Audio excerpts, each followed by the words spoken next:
Aşağı ətraf damarlarının patologiyaları. Hər iki damar şəbəkəsində gedən problemlər ayaqlarda geriyə dönməz problemlər yaradır. Aterosklerotik problemlər nədir? Bu ümumi bədənin xəstəliyidir.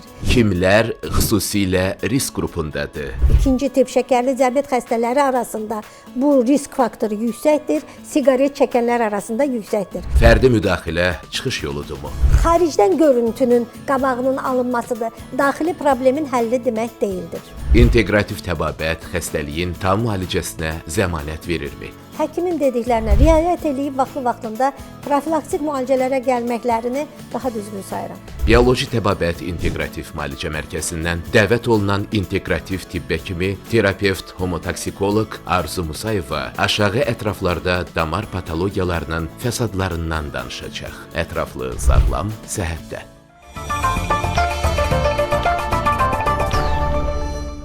Salam, hər vaxtınız xeyir əziz və dəyərli tamaşaçılar. Hər birinizi sağlam səhət verilişində yenidən xoş gördük. Bugün biz aşağı ətraf damarlarının patologiyaları haqqında söhbət aparacağıq və qonağımız Bioloji Təbabət İnteqrativ Müalicə Mərkəzinin həkimi Arzu Musayevadır. Xoş gəlibsiniz, doktor. Xoş gördük. Əziz tamaşaçılar, Bioloji Təbabət İnteqrativ Müalicə Mərkəzi Seyid Cəfər Pişəvəri 110 ünvanında yerləşir. Memar Əcəmi metro stansiyasının yaxınlığında. Bu klinikanın Masallı, Göyçay və Sumqayıtda filialları fəaliyyət göstərir. Telefon nömrəsi 430 89 89. Eyni nömrəni 050 055 və 070 ilə də yığa bilərsiniz. İndi isə keçək həkimimizin təqdimatına. İnteqrativ tibb həkimi terapevt Arzu Musayeva 40 illik ümumi iş təcrübəsinin son 25 ilini biotənzimləyici terapiya ilə məşğuldur. Bu müddət ərzində bir çox terapevtik xroniki xəstəliklərin biotənzimləyici terapiya vasitəsilə tam müalicəsinə nail olub. Bunların içərisində aşağı ətrafların sağalmayan trofik xoralarının yüksək müalicə effektivliyinin özünə məxsus yeri var. Onda qeyd edək ki, həkim bir neçə elmi məqalənin müəllifidir. Beynəlxalq Homotoksikologiya Cəmiyyətinin üzvüdür. Almaniya, İsveçrə, Rusiya, Kolumbiya, Amerika, Türkiyə mütəxəssisləri tərəfindən keçirilən inteqrativ tibb üzrə bir sıra seminarların və beynəlxalq konferansların iştirakçısı olub. Müxtəlif mənşəli trofik xoraların bioloji təbabətlə aparılan uğurlu müalicələrin nəticəsinə görə o Hans Henrich Reykjavik beynəlxalq mükafatına layiq görülüb. Hazırda Bioloji Təbabət İnteqrativ Müalicə Mərkəzində fəaliyyət göstərir. Təkrar xoş gəlibsiniz, doktor. Hər dəfə sizinlə söhbət edəndə bizi mütləq təəccübləndirirsiniz. Xüsusən də yaraların öncəki və sonraki vəziyyətini görəndə təəccüblənməmək mümkün deyil. Təbii ki, bu hər kəsdə sevindirir. Bugün biz sizinlə aşağı ətraf damarlarının patologiyaları haqqında danışacağıq. Doktor, hansı patologiyalarına rast gəlirsiniz? Ümumiyyətlə, aşağı ətraf damarları niyə zədələnir? Nəyə görə zədələnir? Daha çox kimlərdə zədələnir? Qeyd edeyim ki, aşağı ətrafların, toxumalarının yaşamı üçün onları təchiz edən arterial və venoz damar şəbəkəsi var ki, bunların hərəsinin öz üzərinə düşən funksiyaları var. Arterial damar şəbəkəsi ayaqlara, aşağı ətraflara oksigenlə zəngin, qidalı maddələrlə zəngin olan bir qanı daşıyır ki, həmin toxumalar bundan bəhrələnərək qidalanır, tənəffüs edir, yəni toxumaları təşkil edən hüceyrələr. Və sonra metabolizmə uğramış qan, yəni artıq istifadə olunmuş və orqanizmin atıntı məhsulları atılmış olan təxminən çirkli saydığımız bir qan, bu da venoz damar şəbəkəsi vasitəsilə yuxarı şöbələrə təmizlənmək üçün yönəldilir. Hər iki damar şəbəkəsində gedən problemlər ayaqlarda geriyə dönməz problemlər yaradır və bunun qarşısı vaxtında alınmazsa ayaqlar hətta amputasiya qarşısında da qalmış olur. Bu baxımdan bu problem çox aktualdır. Xüsusilə mən ayaqlarda arterial damar şəbəkəsini haqqında vurğulamaq istəyirəm. Dünyada aparılan amputasiyaların böyük bir faizi, deyərdim 80%-dən çoxu məhz bu arterial şəbəkənin üzərinə düşür ki, bu da arterial damarlarda gedən deməli daralmalar, stenozlar, tıxacılar, okkluziyalar, deməli toxumaya gələn qan qabağı alınırsa, o toxuma qidalana bilmir, tənəffüs edir və bu zaman ayaqlarda ilkin olaraq barmaqlarda artıq rənginin dəyişməsi, buzlama, nekrotik proseslər təkan verməyə başlayır. Belə xəstələr əlbəttə ki, birdən-birə o vəziyyətə düşmürlər. Bu arterial damar şəbəkəsində gedən proseslər. Çox üzr istəyirəm doktor, amma adətən xəstələr yazırlar ki, birdən-birə barmağım qaraldı. Demək ki, heç də birdən-birə barmaq qaralmır. Əlbəttə ki, heç birində birdən-birə heç nə olmur. Deyir, heç nə yox idi, səhər durdum ki, barmağım qaraldı. Bu illərin yığılan nəticələridir ki, birdən bir təkan verici faktorla üzləşən kimi üzü aşkar olunur. Bu problemlər, arterial damar şəbəkəsində gedən problemlər aterosklerotik proseslərin sürətlənməsi hesabına olur. Aterosklerotik problemlər dedikdə bu nədir? Bu aterosklerozdur. Bu ümumi bədənin xəstəliyidir. Arterial damar şəbəkəsində gedən problemlərin nəticəsidir. Bu əslində fizioloji bir prosesdir. Yəni insan yaşlanmağa doğru getdikcə aterosklerotik proseslər sürətlənir və 80 yaşda təxminən olun və yaxud ondan böyük yaşlarda gedən bir dövrdə damar divarlarının kirəcləşməsi kimi bunu qəbul edək. Amma əfsus ki, bugünkü gün bu aterosklerotik proseslər çox böyük vüsət alıb, çox cavanlaşıb, cavan yaşlardan artıq insanların ürək damar sistemindən tutmuş ta aşağı ətraflı arteriyalarına qədər problemlər yaradaraq onları çıxılmaz vəziyyətə salır. Bunun üçün nə olunur deyək ki? Protokol üzrə aparılan akademik tüp üzrə müalicələr vardır ki, müəyyən vaxtını elə saxlayır, müəyyən qədərini. Lazım gəldikdə özünüz eşitməmiş olmazsınız, ya ürəyə, ya ayaq damarlarına stentlər qoyulur, ayaqlarda balon plastik, angioplastik əməliyyatlar aparılır. Lakin biz həkimlər qıraqdan izləyib görürük ki, bu heç də yəni işin həllini tam eləmir. Hərə öz tövhəsini verir bir tərəfdən. Deyək ki, müəyyən qədər farmakoterapiya, müəyyən qədər angioplastika, amma elə bir hədlə insanlar, xəstələr üzləşirlər ki, artıq çıxılmaz bir yola düşürlər. Baxın, belə bir vəziyyətdə biz inteqrativ tibbin müvafiq sahələrinə müraciət edərək apardığımız müalicələrdə bunu müşahidə görürük ki, yəni belə insanları heç olmasa bu amputasiya müddətini uzatmaq, biraz ləngitmək və yaxud eləsi var dayandırmaq və geriyə də bir neçə addım eləmək mümkündür. Bunu bir çox bizə müraciət edən pasientlərdə biz müşahidə aparmışıq. Mən biraz qeyd etmək istərdim informasiya məqsədi ilə. Yəni, bu xəstələr birdən-birə bu vəziyyətə düşmür. Bunun üçün illər lazımdır. Risk faktorları vardır ki, yəni aterosklerozu sürətləndirən nədir? Düzgün həyat tərzi keçirməmək, hipodinamik həyat tərzi keçirmək, yəni aktiv olmamaq, fiziki aktivlikdən uzaq insanlarda daha çox bu müşahidə olunur. Zərərli adəti olan insanlar, içki içənlər, xüsusilə siqaret çəkənlər arasında bunun qarşısını almaq demək olar ki, mümkün deyil. Doktor, mütləq bunu qeyd edəcəm. Baxın, siz və digər həkimlərimiz belə çıxışlar edirsiniz və biz bunu sosial mediada paylaşırıq. Mütləq ki, bir neçə izləyici çıxır yazır ki, mənim babam siqaretdə çəkirdi, içirdi, nə bilim 80 il yaşadı, 95 il yaşadı, 100 il yaşadı və qalan bütün izləyicilər də ona tərəf dönürlər ki, düz deyir də, əvvəllər də həmişə var idi. Doktor, istərdim buna da aydınlıq gətirəsiniz. Əgər bizi izləyən izləyicilərdən kimisə babası, nə bilim, siqaret də çəkirdi, içki də içirdi, amma 100 yaşına qədər sağlam yaşadı. Bu necə baş verir ki? Bunu belə anlamaq lazımdır. Yəni, bu ancaq siqaret demirəm, ya bu risk faktorlarını ki, sadaladım və eyni zamanda şəkərli diabet xəstəliyi bir ən yüksək risk faktorudur ki, aterosklerozu sürətləndirir. Yəni, bu o demək deyil ki, bütün şəkər xəstələrində bu problem gözlənilir və yaxud bütün siqaret çəkənlərdə gözlənilir. Sadəcə aparılan tədqiqatlara rağmen bu nəticəyə gəlinib ki, məhz şəkərli diabet xəstəliyi uzun illər, ikinci tip şəkərli diabet xəstələri arasında bu risk faktoru yüksəkdir, siqaret çəkənlər arasında yüksəkdir.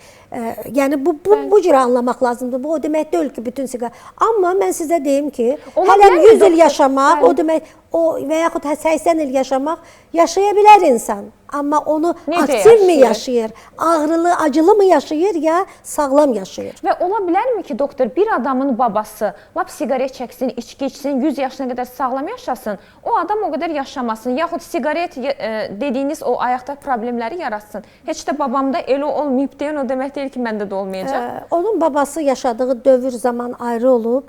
Mən sizə deyim ki, bizim zamanada orta yaş həddi çox azalıb. Yəni, bu 50-60 yaşlara çatır. Demək, o çatmaqdadır. Yəni, orta yaş uzanmayıb. navarot orta yaş azalmağa başlayıb, azalmağa doğru tendensiyadadır. 23 yaşında uşaq gətirirlər, yəni şəkər xəstəsi, ayaqlarında artıq damar tıxacları, artıq angioplastika olunub, indi son hədd kimi gəlirlər ki, buradan da nəyisə bir şey əldə eləyərlər. Yəni biz bunu müşahidə aparırıq ki, öz də fikir veririk ki, kişilər arasında daha çoxdur, nəinki qadınlar. Burada qidalanmanın da öz yeri var, yəni ki, burada hər bir detalın öz yeri var. Gəlin bir razılaşaq ki, bizim havadakı toksiklik, o 50 il qabaqla eynidirmi? O 100 yaşında yaşayanlarla eynidirmi? Babamız meşəyə gedirdi, odun yığırdı. İşləyirdi. Nənələrimiz çayda gedib paltar yuyub gəlirdilər. Və yaxud qidalarımızın tərkibi o neçə il, yəni 50 il öncəyə uyğundurmu? Toksikliyi baxımından. İnsanlarda stres faktorlarının çox böyük əhəmiyyəti var bunun üçün. Yəni faktorlar çoxdur. Bunu insanlar bilməlidir, özünü qorumalıdır, çıxıb müayinələrə müraciət eləməlidir və mən nə demək istəyirəm? İlkin hallarda bu xəstələri biz qəbul edəndə deyirəm axı birdən-birə bu yara xora olmayıb axı səndə. Bir də görüm qabaq heç ayağın ağrımayıb. Ay doktor deyirəm heç ayağın üşüməyib. Ay çoxdan üşüyür. Məsələn 4-5 ildir üşüyür. Ay belədə qalanda xəstəyə müraciət edir ki, bəs siz bu qədər niyə susuz qalmısınız, sakit qəbul eləmisiniz bu keyləşməni, ayaq barmaqlarında olan keyləşmələr, yanğılar, üşümələr, buzlamalar. İlk siqnallardır. İlk siqnal qarışqa yerir, elə bir eləsi var deyir, ayağım iynə batır, eləsi var deyir, neçə dəfə ayağımı yerə vurmalıyam ki, açılsın onun keyləşməsi və yaxud məsafə gedişini biz nəzərə alsaq. Adam var deyir, kilometrlə mən yerirdim, 200 metrədən çox yeriyəndə fasiləli axsama olur. O birisi deyir, mən 200 metrə yeriyə bilmirəm. İnsan nəyi gözləyir? Mənim üçün çox maraqlıdır. Bu anormaldır ki, siz 200 metrədən aşağını yeriyirsinizsə, fasiləli axsama verir. Dayanıb, dincəlib, sonradan yürüşə davam etmək qarşısındasınız. Yara yarananda qorxurlar adətən. Məhz, bax, bəlamız elə ondan gəlir ki, ayaq barmaqlarında, sağalmayan yaraları gördükdə. Eləsi var, bir-iki dəfə özü sağaltdığını iddia edir. Sistemlərlə deyir, sağaltmış. Yəni, o anlamır ki, nə qədər ki, onun immun sistemi hələm var, hələm cavandır. Əlbəttə ki, o istifadə elədiyi maz, yuyucu vasitələrdən istifadə edərək müəyyən qədər qabağını alır. Amma bu, xaricdən görüntünün qabağının alınmasıdır. Daxili problemin həlli demək deyildir. Mən qeyd etmək istəyirəm, mən indi arterial damar şəbəkəsi haqqında danışdım və digər damar şəbəkəsi də venoz damar şəbəkəsidir ki, bundan da az əziyyət çəkmirlər. Bunlardakı yaralar daha çox baldır nahiyəsində olur. Ən çox qadınlar arasında bu yayılıb, genetik faktorunda əhəmiyyəti var. Xüsusilə hamiləlikdən sonra qadınlarda damar genəlməsi kimi özünü göstərir. Bunu görə bilirlər.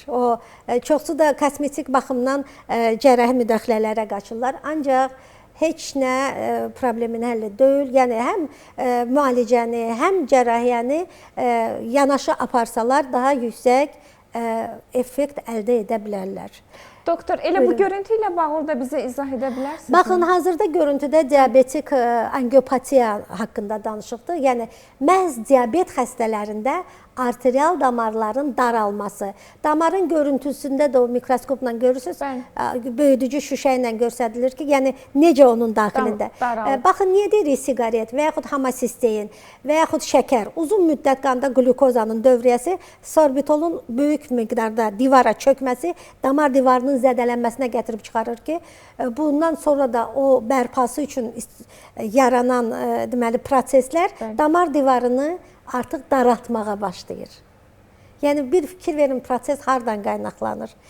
Yəni, şəkər qanda çox uzun müddət hiperglikemiya çox olarsa, insan böyük qədəri ilə uzun müddət siqaret çəkərsə və yaxud yağlı qidaları uzun müddət hərəkətsiz qalarsa, yəni, bütün bunlar risk faktorudur. Şərait yaradır ki, bu proses daha da tezləşsin.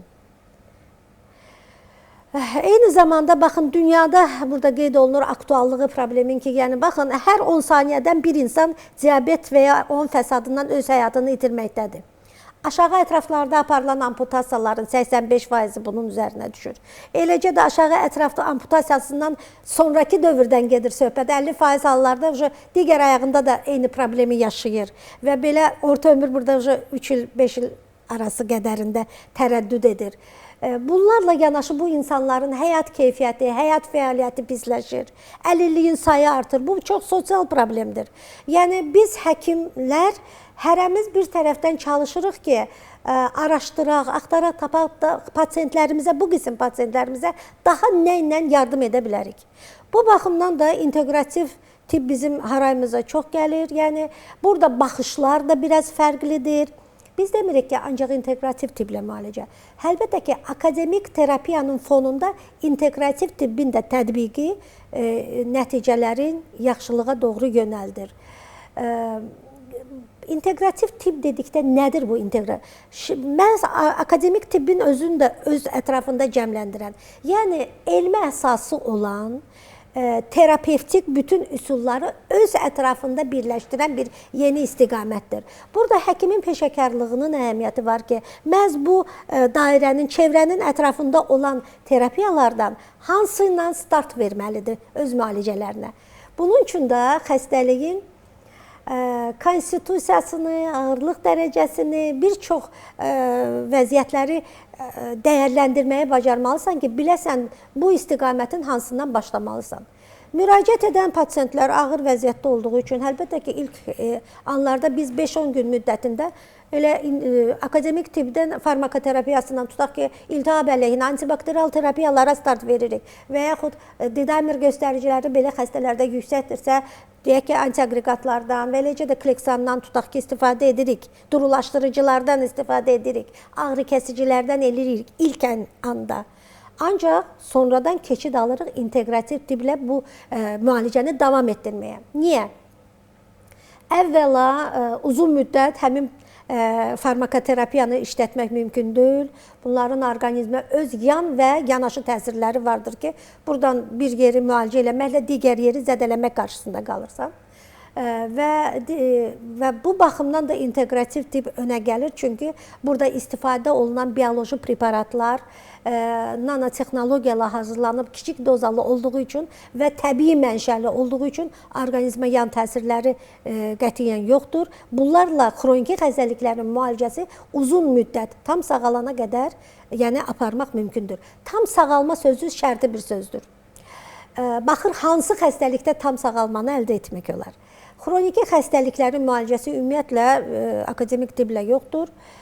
Remisiya, residivlərin qarşısını almaq, amma inteqrativ tibblə uzun müddət apararsansa xəstəliyi tam remisiya əldə edib, yəni uzun müddətli remisiya əldə edib nəticə əldə eləmək olar. Doktor, əgər yara sağaldısa, yenidən eyni yerdə yara yarana bilərmi? Əlbəttə ki. Biz deyirik ki, gələn qaralmış, göyərmiş, tutaq ki, yaralı ayaqları müalicə edirik. Əgər damar tutulubsa, xüsusilə dizdən aşağı olan damarlarda tıxaclar varsa, aparılan müalicələr o damarın divarını genəltmir. Burada müalicənin əsas işi düşür kollateral qan dövrəni, yəni şaxələri artırmaq hesabına o yaranın və yaxud işemiyanın və yaxud qangrenanın müalicəsinə nail olmaq. Bunun üzərinə qalır. Yeni kollateral qan dövranının yaranması. Bu hesaba toxunmada işemiyası azalır və proses remisiya ilə, yaxşılaşma ilə nəticələnir. Belə xəstələrdə əlbəttə ki, biz onları müalicə edib yola salandan sonra, elə xəstə var 5 il, 7 il bəs eləyir, 3 il bəs eləyir, yəni amputasiya bu qədər təxirə salınmış olur. Elə xəstə var daha tez, yəni yenidən müraciət edir. Bu nədən asılı olur, doktor? Ümumiyyətlə müalicələr ancaq həkimlərdən və aparılan müalicələrdən asılı deyil. Müalicə effekti eyni zamanda pasientin müalicəyə nə qədər ciddi yanaşmasından, nə dərəcədə həvəsli olmasından, səhlənkarlıq etməməsindən və eyni zamanda onun konstitusiyasından, bədəninin immun sisteminin aparılan, verilən müalicəyə cavab reaksiyasından asılıdır. Yəni bu şeylər o qədər mühüm kəsb edir ki, Ancaq bir müalicə ilə iş əldə etmək Tək mümkün deyil. həkimdən asılı deyil Tək o həkim. zaman. Burada Bəli. həkimin də öz üzərinə düşənləri eləməlidir, pasiyent də öz üzərinə düşənləri eləməlidir. Çünki bəzən deyirlər, həkimə getdi, filan kəsə sağaltdı, məni sağaltmadı.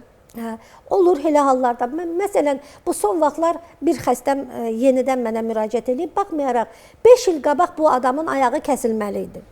Biz indi müalicə apardıq, şükür Allaha ki, yaxşılaşma əldə elədik, ayaq kəsilmədi. Amma biz bu pasiyenti yola salanda, özü 6 ay bizdə müalicə aldı o. Yola salanda xahiş elədik ki, hər 6 aydan bir, 2 ay gəlib bizdə müalicə alasın. Ki, bu vəziyyəti gözləmədən, yeni göyərməni, qaralmanı gözləmədən. Söz verməyinə gedəndə hamısı söz verir. Amma əməl eləməyə qalanda heç də eyni deyil. Bir də yarı olanda gəlirlər. Və bu gəlirlər. pasiyent 5 ildən sonra yenidən ayağında göyərmə ilə müraciət edib, indi bu 5 ildə bunun immun sistemin də zəifləməsi söhbəti var. Bədənin cavab reaksiyası azalıb, yaş 5 il artıb və proses ikincili kəskinləşmə ilə gəlib. Gedib yenidən təkrar angioplastika əməliyyatları eləyib dalbadal, görüb ki, bir şey çıxmadı, yenidən bizə müraciət edib. İndi bilirsiniz, söhbət nədən gedir? Hər bir xəstə üçün ürəyimiz göynüyür. Hamısına istəyirik kömək eləmək. Amma mən bilirəm ki, hər bir həkim yenidən o xəstəni qəbul etməməyə ümumiyyətlə ixtiyarımız var. Əgər pasiyent sözümüzə baxmırsa, düzgün riayət eləmirsə tövsiyələrimizə. Ancaq bir insanlıq deyilən söhbət də var. Yəni, yenidən qəbul elədik, yenidən aparırıq müalicəni. Amma mən qıraqdan izləyirik, hələ ki izləyirik, görək bu dəfə də bizim apardığımız müalicəyə tabi olacaqmı? Bax, söhbət bundan gedir. Ona görə bütün xəstələrimizə, pasiyentlərə tövsiyəm odur ki, nə bizi pis vəziyyətdə qoysunlar, nə özlərini belə bir risklə qarşılaşdırsınlar. Vaxtlı-vaxtında həkimin dediklərinə riayət eləyib, vaxtlı-vaxtında profilaktik müalicələrə gəlməklərini daha düzgün sayıram. Bəs bu yaraların sağalmasında bioloji təbabət inteqrativ müalicə mərkəzində tətbiq etdiyiniz üsulların özəlliyi, üstünlüyü nədən ibarətdir ki? Ümumiyyətlə, müalicə metodikaları da, yəni dərmanlar haqqında müəyyən qədər informasiya verdim, amma metodikalar da müxtəlifdir. Yəni, bu dərmanların çeşidi də çoxdur. Və baxır ki, hansı vəziyyətdə siz onun daxiləmi qəbulu yazılacaq, inyeksiyalar mı yazılacaq, sistem şəklində mi yeridiləcək və yaxud biz o pasiyentə onu akupunksion nöqtələrə mi paylaşdıracaq, nevral terapiyaları mı qoşacaq işə. Yəni, bu metodikalar çox müxtəlifdir. Bunları aparmaq müəyyən vaxt tələb eləyir və nəticə də əldə etmək mümkündür, kimin səbri varsa onlardan. Mən sizə deyim ki, bu apardığımız işlərlə, yəni bu bioloji preparatların vena daxilinə, əzələ daxilinə, akupunksion nöqtələrə ötürülməsi, nevral terapiyaları aparmağımız əsas bazis müalicələrə aiddir. Ancaq bununla yanaşı müalicələrə də önəm veririk. Bu azonoterapiyadır, bunun yəni lazımi səviyyədə, lazımi dozada, yəni hər bir vəziyyətdə şablon kimi eyni azon dozası istifadə olunmur. Həm azonun qanla olan variantı, həm azon torbaları yerli olaraq ayaqlara ötürülür, yaranın üzərinə verilir və eyni zamanda azon inyeksiyaları. Bu da bizim karımıza çox çatır, regenerasiya baxımından, yəni bu işi sürətlənməsinə gətirib çıxarır. Ən uğurlu nəticə verən üsul varmı ki, bu daha çox effekt verir? Var belə bir üsul? Elə bir üsul yoxdur. Baxır, hansı xəstədə hansı daha çox effektli. Ancaq apardığım bu qədər müalicələr ki var, yəni fikir verirəm ki, yara daxilinə apardığım inyeksiyon terapiya daha sürətləndirir yaranın sağalmasını. O inyeksiyanın da tərkibi nə olacaq? O xəstəliyin vəziyyətindən, xəstədən, yəni onun laborator göstəriciləri çox şeydən asılıdır. Yəni bütün bunları dəyərləndirəndən sonra biz o seçimləri edə bilirik. Doktor, adətən qeyd etdiyiniz kimi o cür ağır yaralarla artıq amputasiya göstərişli deyilmiş xəstələri qəbul etdiyiniz zaman yaralara baxırsınız. Təbii ki, heç bir peşəkar həkim zəmanət verməz. Mən hər zaman izləyicilərimə deyirəm, sağalacağına zəmanət verən həkimdən uzaq durun deyirəm. Zəmanət vermək mümkün deyil. Amma ürəyinizdə belə təxmin edirsinizmi ki, bu yara sağalacaq, sağalmayacaq? Xəstəyə deməsəz belə. Təzə mən bu işlə məşğul olanda Yəni bir çox xəstəni qapımdan yayındırırdım ki, yox sən mənlik deyilsən, get ayrı. Amma içərilərində elə xəstələrlə üzləşdik ki, yəni təkidlə müalicəni tələb etdilər. Və biz bu xəstələrdə apardığımız müalicələr yaxşı dəyərləndiriləndən sonra heç kəsi yəni yox demirik. Amma baxın hazırda baxın bu xəstə də şəkərli diabetli xəstədir. Bunun sinir zədələnmələridir. İnanın ki, ayağında heç nə hiss eləmirdi və biz apardığımız müalicələrdən sonra artıq ağrıya qarşı hissiyatı artmışdı. Belə xəstələrdə də yara-xora yaranır.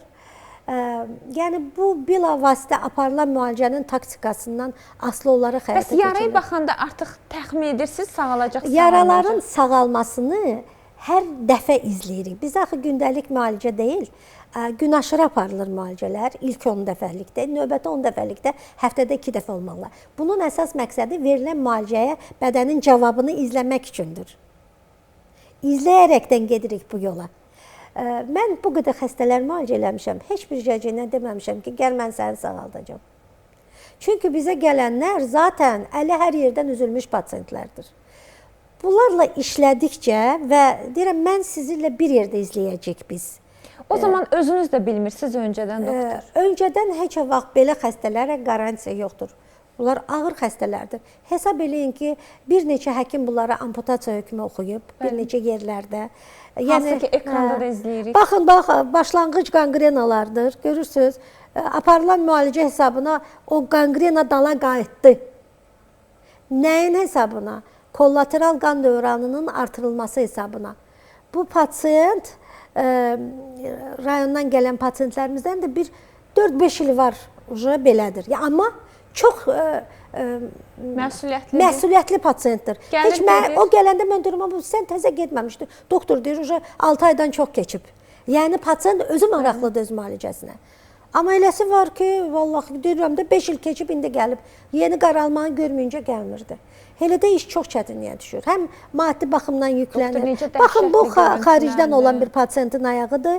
Bu, deyim sizə, 6 dəfə bunun damarına angioplastika eləyiblər dünyanın müxtəlif yerlərində. Amma yara sağalmırdı. Bizdə baxın, daban sümüyünə qədər görsənir, fikir versəz. Yəni aparılan 6 ay bizdə qaldı. Özü Covid dövründə gəlmişdi. Bu, indiki günə qədər bu adamın yarası açılmayıb. Amma həmin o dediyim mövzudur. Yəni arterial damar şəbəkəsində olan stenoklüziyalardır. Yəni bunların hamısında... Hər dəfə bundan daha ağır olmaz dediyiniz olurmu? Hansı ki, bundan daha ağır olmaz, ondan daha ağır gəlir. Çox belə maraqlı xəstələr gəlir. Olub elə bir xəstə ki, gəlib mənə çox sağ ol deyir. Mən də deyirəm, özüm də çaşmışam, deyirəm ki, bu mənə niyə görən təşəkkür edir? Ayağı, elə mənim fikrim ki, ayağı elə yaxşı sağalmayıb da. Pasiyent çıxardıb cibindən, telefonunda mənə əvvəlki görüntülərini göstərdi. İnanın ki, dəhşətə gəldi ki, yəni mən bugün də bunu qəbul eləmişəm bir il öncə. Xəstədə bu cürə yaxşılaşma gedib. Bu akupunksion terapiyadır, akupunkturadır, həyata keçirilir. Burada ayaqların müayinəsi gedir, istiyə soyuğa qarşı olan hissiyatı, ayaqdakı pulsasiya, kamertona qarşı. Baxın, hamısı bunlar kəsilməli ayaqlardır. Dabanı yox idi bu pasiyentin, artıq sağalmaq üzrə. Biz bunu yola salmışıq. Doktor, qəribədir, baxın, bu qədər əziyyətli işdir də, bütün halda həkimə də çətindir, xəstəyə də çətindir. Necə onu qorumurlar sonra? Hazırda nümayiş olunan, baxın, bizim klinika, bioloji təbabət üçün spesifik sayılan qanın qaranlıq mikroskopik müayinəsidir. Yəni, bu heç harda yoxdur, ancaq klinikamızda həyata keçirilir. Bu, elə hallar üçündür ki, tutaq ki, laborator göstəriciləri normaya yaxın olan pasiyentlər üçündür, amma kliniki vəziyyət gedişat ağırdır. Həmin xəstələrdə biz bunu eləyirlər bizdə. Yəni o göstəricilərə rağmen bədəndə gedən gizli proseslər haqqında ümumi orqanizmdə məlumatlanırıq və ona uyğun müalicələr aparıb təkrarı müayinədə dinamikanı izləmiş oluruq. Yəni çox böyük karımıza çatır, çox maraqlı bir müayinədir. Mən sizə qeyd edeyim ki, bax bu qədər xəstələrdən danışırıq. Ay yarası sağaldı, ay işemiyası qayıtdı. Söhbət burada ancaq o görünən nahiyədən getmir. İnteqrativ tibblə aparılan müalicələrin önəmliliyi ondan irəli gəlir ki, bu bütün orqanizmə yönəldilən bir müalicədir. Yəni burada daxili problem nədirsə, onun həllinə, patogenetik, etipatogenetik nədirsə, yəni səbəbini aradan götürməklə gedən müalicələrdir. Bədənin ümumi əhval-ruhiyyəsi dəyişir. Xəstələr gələndə çox belə həyatdan qırılmış, əlil arabasında, yəni ahvahla gələn pasientlərdir ki, yola salanda onları gülə-gülə yola salırıq. Əlbəttə ki, hər 10 xəstənin, müraciət edən xəstənin 7-sini biz bu vəziyyətdən çıxara bilirik, 3-ünü çıxarmaya bilərik. Zaten bunlar hökmü oxunmuş pasientlərdir. Gəldiyinizə görə təşəkkür edirəm, doktor.